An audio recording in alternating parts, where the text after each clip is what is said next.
अस्सलाम वालेकुम। मेरा नाम रुशा तलत है और मैं Kashif Iqbal thalassemia care centre trust की सीरीज़ इबादत से इंसानियत तक के एक और एपिसोड में आपको खुशामदीद कहती हूँ। हमने थैलेसीमिया के बाइस अधूरे ख्वाबों की कहानियाँ तो बहुत सुनी हैं, लेकिन आज जो हमारे साथ मेहमान मौजूद हैं, नूर अली, उनकी कहानी से हमें बहुत कुछ सीखने को मिलेगा। उनकी एक ऐसी सक्सेस स्टोरी है जिससे हमें ये सबक ज़रूर मिलेगा कि हम थैलेसीमिया जैसी कंडीशन के साथ भी अपनी ज़िंदगी में कई ख्वाब पूरे कर सकते हैं। तो आइए उनसे बातचीत का सिलसिला स्टार्ट करते हैं। अस्सलाम वालेकुम नूर अली। वालेकुम अस्सलाम। कैसे हैं आप? अल्हम्दुलिल्लाह, आप सुनाएं। अल्हम्दुलिल्लाह। नूर अली, अपने बारे में बताएं थोड़ा सा हमें। मेरा नाम नूर अली है। मैं तकरीबन 2008 से यहाँ पे आ रहा हूँ और मैं ग्रेजुएट हूँ हिस्ट्री में सिंध यूनिवर्सिटी जामशोरों से। माशाल्लाह। और आपकी एज क्या है? 24 ईयर्स। 24 ईयर्स। यस। तो आपने जो ग्रेजुएशन की है उससे पहले की तालीम कहाँ की है आपकी? हैदराबाद की है। हैदराबाद की है। Yes. तो आप ऑल द वे हैदराबाद से यहाँ कराची आते हैं ब्लड ट्रांसफ्यूजन के लिए? जी। अच्छा, तो ये मुश्किल नहीं लगता आपको कम्यूट करना? मुश्किल तो है लेकिन आना पड़ता है, क्या करें। हेल्थ प्रायोरिटी है हमारी। प्रायोरिटी है। अच्छा, तो वैसे आप किस तरह आते जाते हैं? अम्मी के साथ? जी, मामा के साथ मामा आते के हैं। साथ। Yes. और आपके अलावा घर में कितने बहन भाई हैं? मेरे अलावा 2 बहन भाई हैं। बहन है बड़ी है और उसके बाद भाई है, लास्ट में हूँ। अच्छा। Yes. आप सबसे छोटे हैं? मैं सबसे छोटा हूँ। और आपके पेरेंट्स कजन्स हैं? यस। अच्छा। तो नूर अली, इस थैलेसीमिया की कंडीशन के साथ ज़िंदगी गुजारने की चैलेंजेस के बारे में थोड़ा सा बताएं आज हमें। चैलेंजेस रहे हैं बहुत सारे, लेकिन फाइट की है अल्हम्दुलिल्लाह। आज खुश हैं बहुत और एक्सेप्ट किया है हर चीज़ को। चल रहे अल्हम्दुलिल्लाह। मतलब आप कहना चाहते हैं कि acceptance is the key to Yes. Go forward, right? बिल्कुल। अपने आप की कंडीशन, जिस तरह भी आप हैं, आप उस चीज़ को एक्सेप्ट करें बिल्कुल। और उसी में आगे बढ़ें, राइट? जी, एक्सेप्टेंस होनी चाहिए बिल्कुल। हर चीज़ में। बिल्कुल। जी। अच्छा, अब थोड़ा सा अवेयरनेस से बात कर लेते हैं। आपको क्या लगता है कि पाकिस्तान में थैलेसीमिया की अवेयरनेस किस हद तक अब बढ़ चुकी है लोगों में? मेरे हिसाब से तकरीबन अभी कुछ ज़्यादा हो चुकी है माशाल्लाह से। अभी बहुत लोग अवेयर हैं इस बारे में, क्योंकि पहले नहीं थे उतने। लाइक हमारे टाइम पे जब हम छोटे थे हम देखते थे, किसी को नहीं पता था, ठीक है। अभी हम देखते हैं कि हर किसी को, जिनको नहीं पता उनको हम बताते हैं कि भाई शादी से पहले कोई भी ऐसी आप टेस्ट करवा लें, कुछ नहीं होता उससे। एक टेस्ट से आपकी ज़िंदगी आने वाली और आपके बच्चों की उससे महफूज रहेगी। तो उस चीज़ की कुछ हम अवेयरनेस देते हैं, कुछ आप जैसे हैं वो करते रहते हैं। सो पाकिस्तान अभी अवेयर हो रहा है और हम कोशिश करते रहेंगे कि हम Yes, नाज़रीन को इंशाल्लाह। इसके बारे में अवेयरनेस देते रहें इंशाल्लाह। इंशाल्लाह।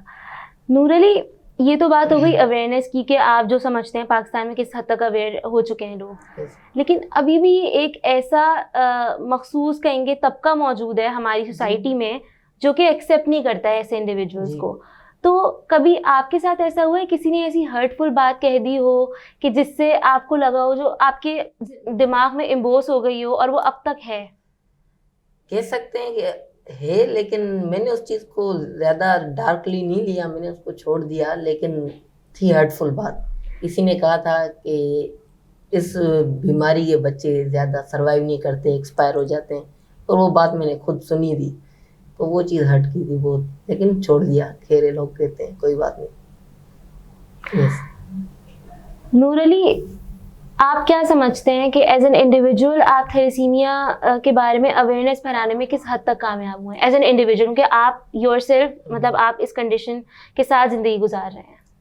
मुझसे जितना हो पा रहा है, मैं उस हिसाब से अपना 100% देता हूँ कि मुझे मेरे सराउंडिंग में किसी की भी शादी हो या कोई भी ऐसी चीज़ हो जहाँ पे मैं किसी को अवेयर कर सकता हूँ, वहाँ पे मैं अपना 100% देता हूँ कि कोई भी मेरे बंदा ऐसा ना हो जो इस चीज़ से गुजरे जिससे मैं गुजर रहा हूँ। सो मैं उन चीज़ में ज़्यादा अवेयरनेस फैलाता हूँ। और जो आपके दोस्त वगैरह हैं वो यहाँ पे Yes. ज़्यादा हैं या फिर आप जहाँ पे आपकी रिहाइश है वहाँ पे? हैदराबाद में ज़्यादा है। हैदराबाद में जी। ज़्यादा है।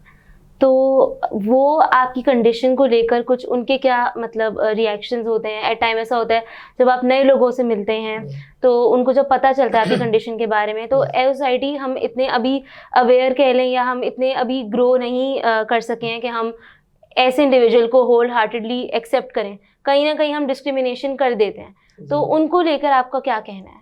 मेरे दोस्तों की बात की जाए तो वो बहुत केयरफुल रहते हैं इस मामले में, और मुझे लेकर उनका हर चीज़ में मुझे प्रोटेक्ट करना, मुझे मेरी केयर करना, उनकी बहुत सारी सपोर्ट होती है मुझे।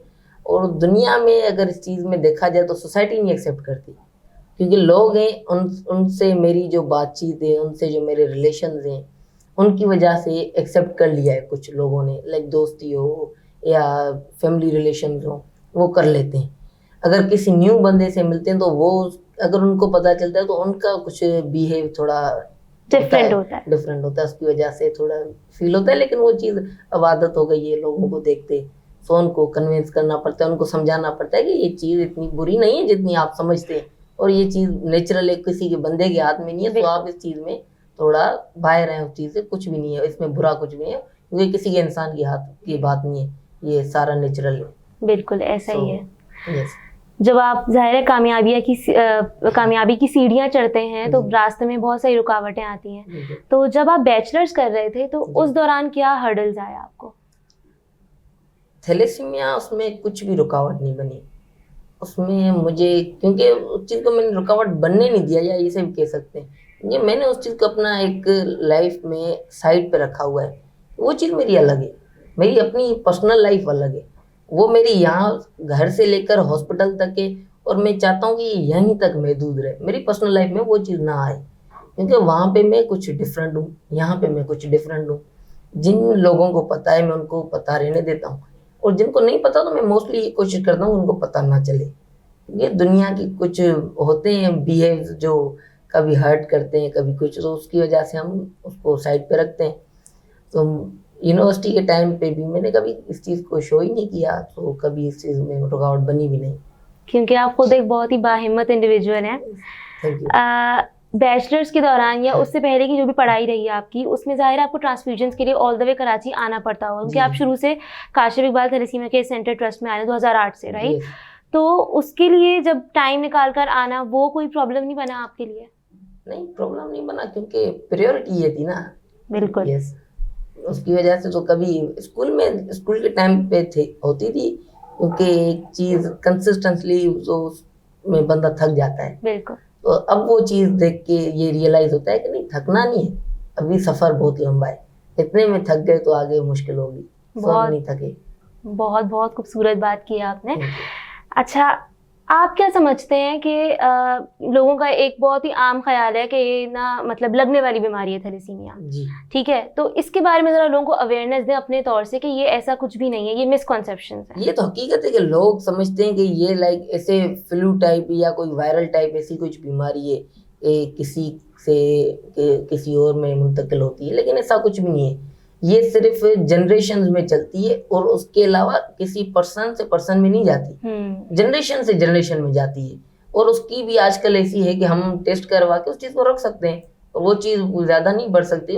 अगर हम थोड़ा सा एफर्ट लें उस चीज़ को हम रोक सकते हैं, और इंशाल्लाह ये चीज़ हम रोक के रहेंगे इंशाल्लाह। क्योंकि काशिफ इकबाल थैलेसीमिया के सेंटर ट्रस्ट का भी जो मोटिव है वो यही है कि हम निकाहनामे में ये चीज़ ऐड करवाएं कि शादी से पहले प्री मैरिटल टेस्टिंग ज़रूरी है, लाजमी है, मैंडेटरी है।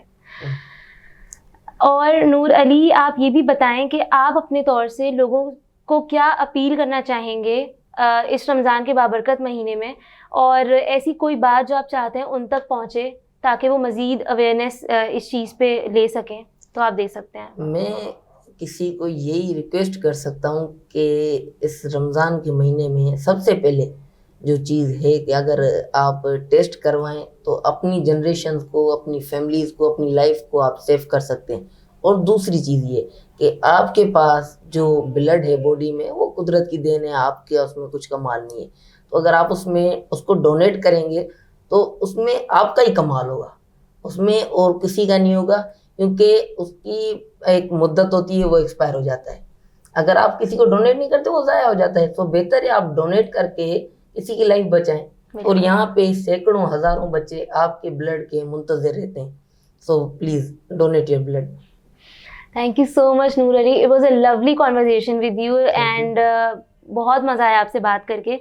और व्यूअर्स, इनकी स्टोरी से हमें यही सबक मिलता है कि थैलेसीमिया जैसी कंडीशन के साथ भी आप अपने जो लाइफ गोल्स हैं उसको अचीव कर सकते हैं। और ये एक जेनेटिक ब्लड डिसऑर्डर है, इसमें किसी की कोई गलती नहीं होती है, अल्लाह ताला की तरफ से ये डिसऑर्डर आपको मिलता है।